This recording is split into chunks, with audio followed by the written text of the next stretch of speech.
சாப்பிட்டு வரதுக்கு 1 மணி நேரம் ஆகும். அம்மா பாசி சாப்பிடுங்கம்மா. டேய் என்னடா போட பசங்கற?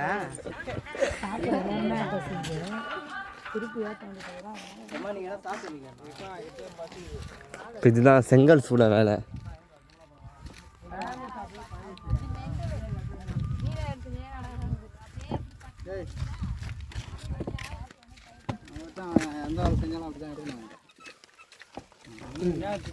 இதான் வந்து என்னது முதலாளி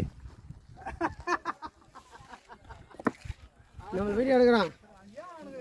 அவனுக்கு ஏன் குறைபாடு? எடுத்துடா, நல்லா எடுத்துக்கிட்டான். எடுத்து வெளியே அனுப்புடா. அப்படிதான் நெட்டில் போட்டால் இங்கே ஸ்கூலாக இருக்கத்தா தேர்ணுண்டா போகிறேன். நோ டிராக்டர் எடுத்து விடுங்கண்ணா. காட்சி இவங்க போன 1 மணி நேரம் அவனை சாப்பிட்டு டக்குன்னு ஏந்து வர மாட்டாங்க. என்னன்னா இல்ல என்னடு வீடியோ ஆனது இது பாரு எப்படி பிக்கிட்டு பாரு பைட்டான். போனாங்கன்னா மறுபடியும் 1 மணி நேரம் அவன் பொறுமையா சாப்பிட்டு நானும் பவானி போய் சாப்பிட்டு வந்துடுறோம். யாராவது ஒரு ஆள் போய் சாப்பிட்டு போடா போடா சாப்பிட்டு போடா போலாம்.